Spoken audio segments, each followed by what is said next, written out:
Hello दोस्तों, राम राम नमस्कार। आपका स्वागत है आज के मेरे यूट्यूब चैनल में। मैं अंकिता रानी आज आपके सामने लेके आई हूँ करिकुलम पाठ्यचर्या। आज इसमें हम इसके scopes, concepts, 4C of curriculum और क्या पढ़ेंगे, पोर्ट स्कोप, इस सब की एक्सप्लेनेशन आज मैं आपको कराने जा रही हूँ और साथ में मिलकर सीखते हैं। चलो स्टार्ट करते हैं। करिकुलम करिकुलम जो रेरे वर्ड, जो एक लैटिन वर्ड है, उससे निकला है। ठीक है, जिसे क्या कहते हैं, ए रेस या रनवेज या पाथवे, इसका to reach a goal. Okay, a race to reach a goal, a runways to reach a goal, a pathway to reach a goal. अपने लक्ष्य तक पहुंचने का एक रास्ता है, एक रनवे है। ओके, जैसे एक टीचर अगर मार्गदर्शक है तो पाठ्यचर्या रास्ता है, पथ है। क्या है? पाठ्यचर्या एक पथ है। पाठ्यचर्या क्या है? पाठ्यचर्या विचारों व गतिविधियों की समग्र रचना है। विचारों व गतिविधियों की समग्र रचना है। एक दो डेफिनेशन कर लेते हैं। एक कर लेते हैं या तो कनिंघम की या क्रो एंड क्रो की। तो कनिंघम की कर लेते हैं। कनिंघम की थोड़ी इजी है। कनिंघम ने क्या कहा है? पाठ्यचर्या एक प्रकार का उपकरण है शिक्षक के हाथ में। ठीक है, पाठ्यचर्या क्या है?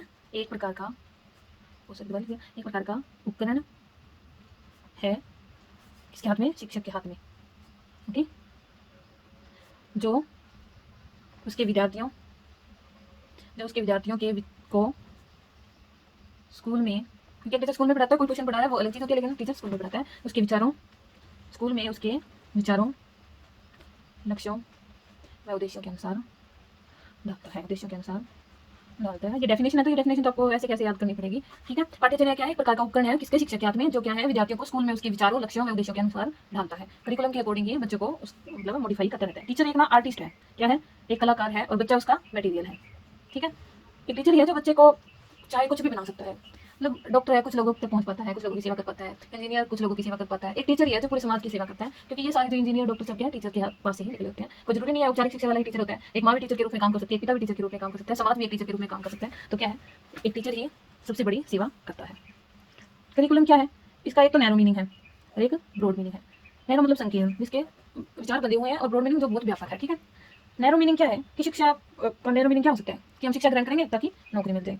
हमें से लगभग सभी यही सोचते हैं कि शिक्षा ग्रहण किया तो नौकरी मिल जाए। गाँव में तो ऐसे भी कह देते हैं कि इतना पढ़ लिखने का क्या फायदा जब घर पे रहना था। औरतों को तो लगभग कहा जाता है कि इतना पढ़ाने का क्या फायदा, तो कुछ करना ही नहीं था, घर पे तो बैठी हो। ये क्या होता है? सब्जेक्ट सेंटर्ड होता है। ओके, तो इसका मुख्य उद्देश्य क्या माना जाता है नैरो मीनिंग में? कि नौकरी मिल जाए या पैसे आने लग जाए, कुछ ना कुछ मतलब अर्निंग होने लग जाए, तभी टीचिंग, तभी लर्निंग की जाती है, तभी शिक्षा ली जाती है। लेकिन ब्रॉड मीनिंग में क्या होता है कि शिक्षा से कोई बदलाव लाना है। क्या? शिक्षा से समाज में कोई बदलाव लाना है, या कोई अच्छा इंसान है जो मतलब समाज में कई बुराइयों को खत्म करना चाहता है। जैसे राजा राम मोहन राय ने सती प्रथा का अंत करवाया था। ठीक है, तो वो शिक्षा ऐसे काम आई। तो उसका उसमें तो कोई फायदा नहीं था कि अगर वो सती प्रथा बंद करवा देगा तो उसका कोई मतलब इकोनॉमिक या कोई अर्निंग होनी थी। ये उसके इंटरनल होती है। एक अच्छा इंसान होता है शिक्षा से कोई नया बदलाव लाना। ठीक है, समाज में शिक्षा से कोई नया बदलाव लाना। शिक्षा क्या है? बच्चे के पीसीएससी, ऑल अराउंड डेवलपमेंट या होलिस्टिक डेवलपमेंट की बात करती है। पीसीएससी से आप समझ गए होंगे, फिजिकल, सी से कॉग्निटिव, एस से सोशल, ई से इमोशनल। ओके, आगे करते हैं। आगे है करिकुलम। आपने सिलेबस भी नाम सुना होगा, पाठ्यक्रम। पाठ्यक्रम अलग चीज है, पाठ्यचर्या अलग है। पाठ्यचर्या क्या है? बहुत ब्रॉड है, और पाठ्यक्रम क्या है? नैरो है। ओके, ये पाठ्यक्रम हो गया और ये पाठ्यचर्या। ओके, अब वेन डायग्राम से समझ लीजिए कि पाठ्यक्रम पाठ्यचर्या का एक हिस्सा है, करिकुलम का एक हिस्सा है कौन? सिलेबस। ओके, तो अलग अलग समझ लेते हैं सिलेबस और करिकुलम। सिलेबस करिकुलम के अंदर आता है। ये यूनिडायमेंशनल होता है। मतलब आप 4th क्लास में हो, 5th क्लास में हो, या कोई भी क्लास में हो, तो आपको उस साल का मतलब सिलेबस पूरा करना है। सब्जेक्ट मैटर होता है, यूनिडायमेंशनल होता है। सब्जेक्ट मैटर करता है इसमें बस, ये नैरो है। ओके, संकीर्ण है। और करिकुलम क्या होता है? मल्टी डायमेंशनल कह सकते हैं, 3 डायमेंशनल कह सकते हैं। इसके बहुआयाम होते हैं। ओके, करिकुलम का मेन मोटिव ये नहीं होता कि सिर्फ सब्जेक्ट मैटर से रिलेटेड सिलेबस पूरा कराना है। करिकुलम में तो बहुत चीज़ आती है साल में, पूरे एक साल में क्या क्या हो रहा है, गेम्स हो रही हैं, करिकुलर एक्टिविटीज़ हो रही है, को करिकुलर एक्टिविटीज़ हो रही है, जो भी मतलब स्कूल में बच्चा अलग अलग मतलब जो प्रेयर भी हो रही है वो भी एक करिकुलम का हिस्सा है। तो करिकुलम एक ब्रॉड में है। ओके, इसमें टीचिंग मेथड आ जाएगा, टीचिंग मेथड्स। ओके, और ये जो एनसीएफ जो वगैरह है वो क्या है? ये भी करिकुलम में आएगा। ब्रॉड मीनिंग होता है इसमें, मीनिंगफुल लर्निंग होती है, मतलब स्टूडेंट के नीड्स के अकॉर्डिंग इसमें काम किया जाता है। फिजिकल एक्टिविटीज होती है, और कॉग्निटिव मेंटल से रिलेटेड एक्टिविटीज क्या होती है, जैसे क्विज वगैरह होती रहती है, डिबेट्स वगैरह होती रहती है, तो ये करिकुलम के अंदर आ जाएगा। तो करिकुलम के 4C हैं। Okay, 4C of curriculum. 4C इसलिए कहते हैं क्योंकि इसके जो 4 टाइप है, ये चारों क्या है? सी से शुरू होते हैं। सी से कोऑपरेटिव या सहयोगात्मक, कंटिन्यूस यानी सतत, ऑनगोइंग प्रोसेस जो चलती रहती है, कॉम्प्रिहेंसिव यानी व्यापक है, फोर्थ कॉन्क्रीट, मूर्त होती है नहीं, तो दिखाई देती है। ओके, कोऑपरेटिव क्या सहयोगात्मक होती है, जैसे मैनेजमेंट होता है और कोई प्रोग्राम वगैरह हो रहा है, करिकुलम मतलब कोई को-करिकुलर एक्टिविटीज हो रही है, कोई गेम्स ऑर्गेनाइज करना है, कोई फंक्शन ऑर्गेनाइज करना है, तो टीचर बच्चों की भी मदद लेते हैं। टीचर अपने प्रिंसिपल ये सारे मिलकर जब कोऑपरेट करते हैं, आपस में मिलजुल कर मैनेजमेंट करते हैं, तो ये कोऑपरेटिव के अंदर आ जाता है। कंटिन्यूस क्या है कि ये चलता रहता है पूरी साल, ये नहीं कि कहीं स्पेशल लिखा हो कि आज गेम हो गया तो अब गेम पूरी साल नहीं होगा, ये चलता रहता है। को-करिकुलर एक्टिविटीज होती रहती है, जैसे सब्जेक्ट मैटर तो सिलेबस होता रहता है साथ साथ, लेकिन को-करिकुलर एक्टिविटीज भी होती रहती है, ये चलता रहता है। कॉम्प्रिहेंसिव बहुत व्यापक है, क्योंकि इसमें ऑलराउंड डेवलपमेंट की बात होती है। इसमें सिर्फ ये नहीं कि मैटर कंप्लीट करना है, इसमें फिजिकल एक्टिविटीज होती है और बच्चों के इमोशनल लेवल को भी देखा जाता है, मतलब इसमें सारा ऑलराउंड डेवलपमेंट का ध्यान दिया जाता है। कॉन्क्रीट क्या होता है, मूर्त रियल लाइफ में इसका यूज हो सके इसलिए कॉन्क्रीट होता है, ये हमें सामने दिखाई देता है। ओके, आगे नेक्स्ट पेज पे चलते हैं, आगे करेंगे ओरिएंटेशन ऑफ करिकुलम। पाठ्यचर्या के का केंद्र क्या है? सबसे पहले तो ये चाइल्ड सेंटर्ड होना चाहिए, ओके, सोसाइटी सेंटर्ड होना चाहिए और नॉलेज सेंटर्ड होना चाहिए। क्या है ये होना चाहिए। अगर ये आपको याद करना है तो आप सीएसके से याद कर सकते हैं, एक टीम है ना सीएसके, आईपीएल में खेलते हैं जो, सीएसके से आप याद कर लेना। Child centre, society centre, knowledge centre. Child centre में क्या होता है कि बच्चों की नीड्स का ध्यान रखा जाता है। बच्चों की नीड्स तो मेन क्या होती है कि उन्हें एंटरटेनमेंट भी चाहिए होता है, कुछ अलग भी चाहिए होता है, ये नहीं कि वो सारा दिन मतलब किताबी ज्ञान रखते रहे, तो बच्चों की नीड्स के अकॉर्डिंग पाठ्यचर्या में सारी चीजें डाली जाती है। सोसाइटी सेंटर क्या होता है कि समाज का भी ध्यान रखा जाता है, जैसे समाज में अगर मतलब आसपास सफाई वगैरह रखनी है तो फिर उसमें बुक्स वगैरह में या फिर टाइम टू टाइम सोसाइटी में बच्चों को लेके जाया जाए कि कैसे हम अपने आसपास के वातावरण को साफ रख सकते हैं, सामाजिक ध्यान रखा जाता है इसमें। नॉलेज सेंटर्ड होनी चाहिए, ये नहीं है कि सिलेबस कंप्लीट करा दिया बस हो गया। नॉलेज सेंटर्ड होनी चाहिए जो बच्चे को आगे जीवन में काम आ सके। ओके, फेजेस ऑफ करिकुलम मतलब पाठ्यचर्या के क्या क्या चरण है। एक तो होता है डेवलपमेंटल फेज, एक होता है इंप्लीमेंट फेज और एक होता है इवेलुएट फेज। ठीक है, डेवलपमेंटल फेज, सेकंड में क्या होता है इंप्लीमेंट फेज, थर्ड हो गया इवेलुएट। विकास चरण, लागू करने का चरण और मूल्यांकन करने का चरण। ठीक है, हिंदी में आप ऐसे कर लेना। डेवलपमेंटल फेज क्या होता है, प्लानिंग चल रही है, मतलब विकासशील है, डेवलपिंग हो रहा है, प्लानिंग चल रही है। और इंप्लीमेंट लागू हो चुका है, मतलब लागू कर दिया गया है। और इवेलुएट फेज क्या होता है, जब मतलब उसका मूल्यांकन किया जाए, शिक्षण अधिगम का आकलन किया जाए, तो ये होता है इवेलुएट फेज। डेवलपमेंटल फेज, मान लो आप कोई चीज ऑर्गेनाइज करवा रहे हो करिकुलम के अकॉर्डिंग, मतलब आपके डिबेट्स का कोई आयोजन करवाना है, तो आप सबसे पहले बच्चे इकट्ठा होंगे, कुछ या टीचर इकट्ठा होंगे कि किस बात पर डिबेट करनी है, वो सारा प्लानिंग करेंगे उसमें, और जब मतलब सारा कुछ तैयार हो जाएगा फिर उसे इंप्लीमेंट करेंगे। इंप्लीमेंट होने के बाद इवेलुएट करेंगे क्या क्या कमी रह गई और क्या अच्छा हुआ जिसे दोबारा अपनाया जा सके और क्या हमें नहीं अपनाना चाहिए, तो ये सब कुछ इसके अंदर आता है। ओके, आगे करते हैं कि पाठ्यचर्या के संगठनीकरण के उद्देश्य या क्रिया आधारित जिसमें पाठ्यचर्या होती है, जिसमें चाइल्ड सेंटर्ड होता है, कि प्रिंसिपल ऑफ क्रिएटिविटी होती है, प्रिंसिपल ऑफ सिग्निफिकेंस होता है, प्रिंसिपल ऑफ फ्लेक्सिबिलिटी होती है, प्रिंसिपल ऑफ वैल्यूज होती है। तो क्या करेंगे, करिकुलम के ऑर्गेनाइजेशनल ऑब्जेक्टिव या करिकुलम के पाठ्यचर्या के संगठनीकरण के उद्देश्य, ऑर्गेनाइजेशनल ऑब्जेक्टिव। ओके, ऑब्जेक्टिव्स, तो इसके क्या क्या ऑब्जेक्टिव्स हैं। पहला क्या है, क्रिया आधारित पाठ्यचर्या, इसको एक्शन बेस्ड करिकुलम कहते हैं। चाइल्ड सेंटर्ड, रचनात्मकता, महत्वता, फ्लेक्सिबिलिटी क्या होता है, लचीलापन, वैल्यूज क्या है, मूल्य। पाठ्यचर्या क्या होनी चाहिए, क्रिया आधारित होनी चाहिए ताकि लंबे समय तक याद रह सके। चाइल्ड सेंटर्ड होनी चाहिए, बच्चों के इंटरेस्ट के एज के अकॉर्डिंग होनी चाहिए। प्रिंसिपल ऑफ क्रिएटिविटी, रचनात्मकता, उसमें रचनात्मकता होनी चाहिए, बोरियत नहीं होनी चाहिए, क्योंकि बच्चे जल्दी बोर हो जाते हैं, तो उसमें कुछ ना कुछ क्रिएटिव होना चाहिए। जैसे छोटे बच्चों की बुक्स होती है वो रंग बिरंगी होती है, उसमें कलरफुल होने के कारण बच्चे ज्यादा देखना पसंद करते हैं। प्रिंसिपल ऑफ सिग्निफिकेंस, महत्वता, इसमें क्या कि जहाँ पर बच्चा रह रहा है आप उसके अकॉर्डिंग उसे पढ़ा रहे हैं या नहीं। जैसे आप इंडिया में रहते हैं तो इंडिया के मतलब कल्चर के अकॉर्डिंग, वहाँ की उसकी लैंग्वेज के अकॉर्डिंग, उसके माहौल के अकॉर्डिंग पढ़ाया जाता है, ना कि यानी कि आप अमेरिका, यूएसए, गाना या इनमें से कोई भी उनके कल्चर के अकॉर्डिंग पढ़ा सकते हैं। जहाँ से बच्चा आता है, जिस परिवेश में बच्चा रहता है उसके अकॉर्डिंग पाठ्यचर्या होनी चाहिए। फ्लेक्सिबिलिटी, लचीलापन होनी चाहिए कि पाठ्यचर्या में अगर बदलाव की आवश्यकता है तो उसे बदलाव किया जा सके। वैल्यू, पाठ्यचर्या क्या है, बच्चों को मूल्य प्रदान करे, जैसे सच्चाई का, ऑनेस्टी, ईमानदारी वगैरह, लॉयल्टी, ये सब उसे मतलब मिले। तो ये पाठ्यचर्या के ये सारे अच्छे गुण होते हैं जिसमें जो बच्चों को प्रदान किए जा सकते हैं इन सब मेथड्स को यूज करके। ओके, और आगे करेंगे करिकुलम के कंपोनेंट्स क्या होते हैं। ये थोड़ा सा अलग सा चैप्टर है, केवीएस में ये शायद नए जुड़े हैं सब्जेक्ट, क्योंकि मैंने भी नहीं पढ़े थे। करिकुलम के कंपोनेंट्स, पाठ्यचर्या के तत्व क्या होते हैं। पाठ्यचर्या के तत्व क्या है, इसको आप अगर गांव वाले हैं या शहर वाले, आप जैसे कहते हैं गम्मा में क्या रखा है, गम्मा में क्या रखा है, तो आप इसको ट्रिक्स ऐसे याद कर सके। गम्मा में क्या रखा है, मतलब होते वैसे गांव में क्या रखा है ऐसे बोलते हैं, आप ऐसे बोलते हैं ना, क्योंकि ये लाइन वाइज है ना। ऐसे तो हम इसको गांव भी याद कर सकते हैं, लेकिन ये लाइन वाइज याद करना जरूरी है। गम्मा में क्या रखा है, ठीक है, गम्मा। ए से आपको पता चल गया गोल्स होते हैं, एम से क्या है मेथड्स, दूसरे एम से क्या है मटेरियल्स, और ए से क्या है असेसमेंट। करिकुलम के गोल क्या है, उनके उद्देश्य क्या है, मेथड्स कौन कौन सी एक्टिविटीज या विधियां अपनानी चाहिए, materials learning teaching learning materials क्या है, जैसे विजुअल, ये मैंने आपको पहले भी बताया था ना कि विजुअल, ऑडियो और क्या था काइनेस्थेटिक। विजुअल, ऑडियो और काइनेस्थेटिक, ये क्या है टीचिंग लर्निंग एड्स हैं, टीएलएम है। ओके, विजुअल में क्या कितने परसेंट होता है 65%, ऑडियो में 30% होता है, काइनेस्थेटिक 5%। जो बच्चे देखकर सीखते हैं वो 65% है, और जो सुनकर सीखते हैं ओरल भी कहते हैं इसको 30% है, और जो करके सीखते हैं वो 5% है। ओके, और लास्ट क्या है असेसमेंट, मूल्यांकन, आकलन। ठीक है। इसमें ये जानना चाहते हैं कि बच्चे ने किस हद तक अचीवमेंट कर लिया है, उसे कहाँ इंप्रूवमेंट की जरूरत है और कहाँ उसे इंप्रूवमेंट की जरूरत है, किसमें बच्चा ज़्यादा अच्छा कर रहा है, कहाँ कमी है, ये असेसमेंट के द्वारा जाना जाता है। तो करिकुलम कंपोनेंट्स क्या हो गए, गम्मा, जी से गोल्स, एम से मेथड्स, एम से मटेरियल, ए से असेसमेंट। ओके, अब आगे टाबा का मॉडल कर लेते हैं। टाबा का 7 step model. Okay, 7 step model, या इसे क्या कहते हैं, principle of curriculum construction. Okay, ये टाबा का 7 स्टेप मॉडल इधर आएगा। Diagnosis of need,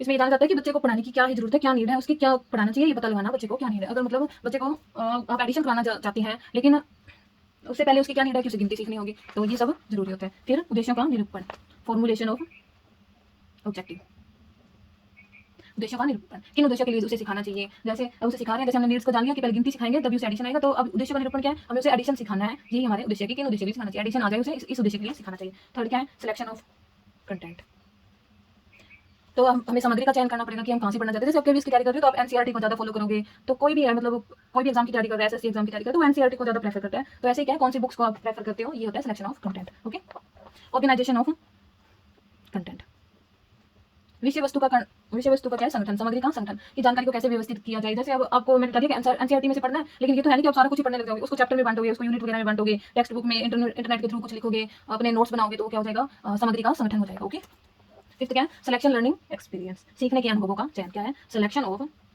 learning experiences, कि जो बच्चे को एक्टिविटी कराई जा रही है उसमें बच्चा क्या सीख रहा है। जैसे उसे कोई रोल प्ले करवाया जा रहा है, मान लो रोल प्ले के थ्रू आप उसे कुछ सिखाना चाहते हैं, जैसे झूठ नहीं बोलते थे, तो रोल प्ले चल रहा है कि किसी बच्चे ने झूठ बोला, तो उसको मतलब उसे दंड दिया गया या उसके साथ बुरा हो गया, तो बच्चे उसे क्या सीखेंगे कि झूठ बोलना गलत बात है, और उसे फिर ग्रुप में कहीं भी क्या है कोऑर्डिनेट करके एक्टिविटी के थ्रू क्या है हम बच्चे को सिखा सकते हैं, सीखने के अनुभवों का चयन। ओके, आगे क्या है, ऑर्गेनाइजेशन ऑफ लर्निंग एक्सपीरियंस। जैसे पहले हमने सिलेक्शन किया था कि लर्निंग एक्सपीरियंस को कि उसे क्या क्या एक्टिविटी करवाई जाएगी, क्या रोल प्ले करवाया जाएगा या एक्टिविटी करवाई जाएगी। इसमें क्या सीखने के अनुभवों को संगठित करना है। जैसे फर्स्ट मंथ में कोई नया नया बच्चा आया प्री नर्सरी में, तो उसने फर्स्ट मंथ में क्या सीखा, सेकंड मंथ में उसने क्या सीखा, दोनों को मिलाकर क्या सीखा। ऐसे ही फर्स्ट से सेकंड से थर्ड मंथ धीरे धीरे उसका डेवलपमेंट कैसे हो रहा है, उसको ऑर्गेनाइजेशन मतलब एक जगह नोट्स में लिख देना कि उसका शुरू में इतना विकास हुआ था, धीरे धीरे उसके सीखने के अनुभव में विकास होता जा रहा है, तो उनको संगठित करना, एकजुट करना, एक जगह लिखना, वो क्या होता है, ऑर्गेनाइजेशन ऑफ लर्निंग एक्सपीरियंस। आगे क्या है, determination of what to evaluate, determination of what to evaluate, क्या मूल्यांकन करना है, इसका निर्धारण करना कि जो सिखाया गया है, जो मेथड्स यूज किए हैं, क्या बच्चों के लिए सही है, या उससे बच्चे ने जो सीखा है वो सही सीखा है या गलत सीखा है। अगर उसके टीचर के मतलब जो भी मेथड्स, टीचिंग लर्निंग मेथड जो भी थे वो सही यूज में नहीं आए, तो उन टीचिंग लर्निंग मेथड्स को चेंज करना, तो जो बच्चों ने सीख उससे गलत ना सीख लिया, वो सही सीखा हो, ये सब ध्यान में रखना। ओके, आगे नेक्स्ट करते हैं करिकुलम। करिकुलम का आपने ये सुना होगा कि एक ओवर्ट करिकुलम होता है, एक हिडन होता है, एक नल या जीरो। ओके, ओवर्ट करिकुलम को क्या कहते हैं, एक्सप्लिसिट भी कहते हैं या रिटन भी कहते हैं। जो करिकुलम लिखा हुआ है, जो हम ऑब्जर्व कर सकते हैं, जिसे देख सकते हैं, जैसे कोई डॉक्यूमेंट्स है, कोई फिल्म है या कोई नोट्स बनाए हुए हैं जो बाहर से दिख सके, ठीक है, जो ऑब्जर्वेबल है। ओके, जो स्कूल का मतलब सिलेबस होता है, पाठ्यचर्या होती है, वो शुरू से लेकर लिखा हुआ होता है। जैसे डायरी में लिखा हुआ होता है कि इस दिन एनुअल फंक्शन होगा, इस दिन स्पोर्ट्स डे की छुट्टी होगी, इस दिन टर्म है, इस दिन एफए है या साइंस डे है या हॉलीडे है, सब कुछ क्या होता है, लिखा हुआ होता है कि इस दिन क्यों छुट्टी हो रही है, सब कुछ पता होता है। वर्ड में क्या होता है, सब कुछ पता होता है, रिटन होता है। ओके, हिडन क्या होता है, जो इनविजिबल है, इसका अपोजिट हो गया, ठीक है, जो दिखे ना। हिडन क्या है, जो इसका ओवर्ट का अपोजिट है, जो न दिखे, जो न दिखे। ये इनडायरेक्ट होता है, जैसे हम मंदिर के आगे से जाते हैं, हमें पता है कि हाथ जोड़ने हैं, ये कहीं लिखा नहीं हुआ पर हमें पता है। कोई भी चीज़ पर सेल्फ कंट्रोल करना, किसी ने थप्पड़ मार दिया, आपने कंट्रोल कर लिया कि मैं वापस नहीं मारूंगा, ये आपके खुद के व्यूज होते हैं, तो ये क्या सेल्फ कंट्रोल आ गया, ये भी कहीं लिखा नहीं हुआ पर बच्चा सीख जाता है। जैसे खाना खाने से पहले हम भगवान को परोसते हैं या खाना खाने से पहले हाथ जोड़ते हैं, भगवान का मतलब शुक्रगुजार थैंकफुल होते हैं कि आपने हमें खाना दिया, तो ये हिडन है, ये कहीं लिखा नहीं है कि आपको ये करना ही है, ठीक है, तो ये आपकी मर्जी है। नल या जीरो क्या होते हैं, जो जैसे मतलब रिलीजन से रिलेटेड होते हैं, कुछ ऐसे इश्यूज होते हैं जिसे हम पढ़ा नहीं सकते, नल या जीरो करिकुलम में आते हैं। ओके, अब टाइप्स ऑफ करिकुलम। अब आपने इतना सारा करिकुलम का पढ़ लिया, तो आप थोड़ा सा मतलब आपको अंदाजा हो गया होगा कि करिकुलम के टाइप क्या हो सकते हैं। एक तो सब्जेक्ट सेंटर करिकुलम होता है, ओके, विषय केंद्रित, ठीक है। एक लर्नर सेंटर्ड होता है या चाइल्ड सेंटर्ड होता है, ठीक है। एक और करिकुलम होता है मुख्य करिकुलम, ठीक है, जिसमें सारी मुख्य मुख्य मतलब रिलेटेड होती हैं कि मेन क्या है करिकुलम में, ये सारा इसमें होता है। ये थोड़ा ओवर टाइप होता है, सब कुछ रिटर्न होता है। ओके, और एक होता है हिडन करिकुलम। हिडन करिकुलम इसको इम्प्लिसिट भी कहते हैं और इसको ओवर्ट भी कहते हैं, क्योंकि ओवर्ट का अपोजिट है। और फिफ्थ नल और जीरो। तो आपको ये तीन तो ऐसे याद हो गए थे, दो आपने पहले कर लिए थे, तो ये 5 टाइप का होता है, ठीक है। पाठ्यचर्या इसमें 5 है, तो आपको 5 से 5 याद करने के। एक सब्जेक्ट सेंटर्ड होता है, एक लर्नर सेंटर्ड होता है, और एक कोर करिकुलम होता है, हिडन करिकुलम होता है, और एक नल करिकुलम होता है। आगे आपने ये पोर्ट्स कोर बहुत बार सुना होगा, ठीक है। ये क्या एक मैनेजर मतलब मैनेजमेंट का कुछ होता है, प्रबंधन के लिए होता है कि कोई भी कार्य करते हैं उसमें सबसे पहले प्रबंधन होना जरूरी है। तो ये इसका एक्रोनियम है, ये पूरा इसका कोई स्पेसिफिक मीनिंग नहीं होता, इसका एक्रोनियम है, इसका अलग अलग से मीनिंग होता है, ठीक है। PODS, CO इसमें साथ है, RD। ओके, P से प्लानिंग यानी योजना बनाना, और सॉरी ऑर्गेनाइजिंग, यानी आयोजन करना। और ऐसे क्या हो गया, स्टाफिंग, मैं पोस्ट करना, तो सॉरी पोस्ट, ठीक है। डी से डायरेक्टिंग, निर्देश देना। सी से कोऑर्डिनेटिंग, समायोजन करना, समन्वय करना। आर से क्या होगा, रिपोर्टिंग, विवरण देना। बी से बजटिंग, फाइनेंशियल होता है बजटिंग, बजट तैयार करना। ओके, कोई भी कार्यक्रम से पहले प्लानिंग की जाती है, सब मतलब मिलकर प्लानिंग करते हैं, ऑर्गेनाइज करते हैं सब मिलकर, जैसे बच्चा, टीचर और स्कूल के हेडमास्टर सब मिलकर उसका ऑर्गेनाइजिंग करते हैं। स्टाफिंग, कार्यकारी मतलब कौन कौन मेन इस पे काम करेगा। डायरेक्टिंग, फिर निर्देश दिए जाते हैं। कोऑर्डिनेटिंग, समन्वय के साथ और सारा काम किया जाता है, और फिर उसकी रिपोर्टिंग दी जाती है, और फिर बजट तैयार किया जाता है, फाइनेंशियल। ओके, ये और जैसे पोर्ट आपने ये तो पोस्ट कॉल, ये बोलना आसान होता है ना, बस टी की जगह टी लगा देना, post call, post call. Okay, ये 1937 में किसने दिया था, लूथर गुलिक ने। ओके, लूथर गुलिक ने दिया था, और लिडल उर्विक ने। ये रूजवेल्ट, शायद रूजवेल्ट कोई राष्ट्रपति हैं, उनके मतलब सभा में, संसद में उन्होंने ये पेश किया था। ओके, ये क्या है, पोस्ट गौर, ये एक क्लासिकल थ्योरी है, मैनेजमेंट के लिए की जाती है, और इसमें भी ये काम आ जाती है। तो ये पोस्ट गौर यहाँ तक हो गया, और आगे हम कल करेंगे आईसीटी, जो है इंफॉर्मेशन एंड कम्युनिकेशन टेक्नोलॉजी।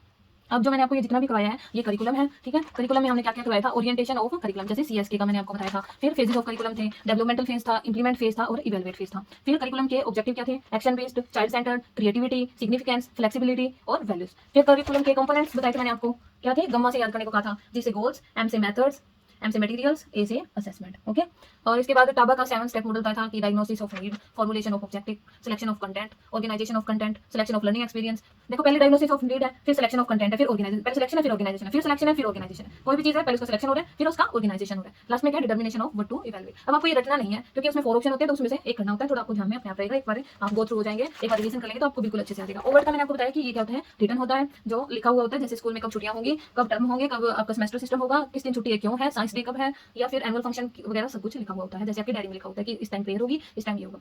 अब हिडन क्या होता है, जो लिखा ना हो, अगर उसमें आपके करिकुलम में ये ना लिखा हो कि सुबह प्रेयर करवानी है, ये ना करवानी है, तो वो हिडन में आ जाएगा। जो भी दिखे ना वो हिडन है। जैसे हम खाना खाने से पहले हाथ जोड़ते हैं, या किसी के आने पे हम नमस्कार करते हैं, ये हिडन करिकुलम के अंदर आता है। नल या जीरो है, जिसे मतलब पाठ्यचर्या में होते हुए भी हम छोड़ देते हैं, ये थोड़े मतलब सेंसिटिव इश्यूज होते हैं इसमें, इसलिए जीरो करिकुलम के अंदर आते हैं। टाइप्स ऑफ करिकुलम में क्या है, पाठ्यचर्या 5 अक्षरों से बनी है, तो ये 5 होते हैं। एक सब्जेक्ट सेंटर्ड होता है, एक लर्नर सेंटर्ड होता है, एक और करिकुलम होता है, एक हिडन और एक नल।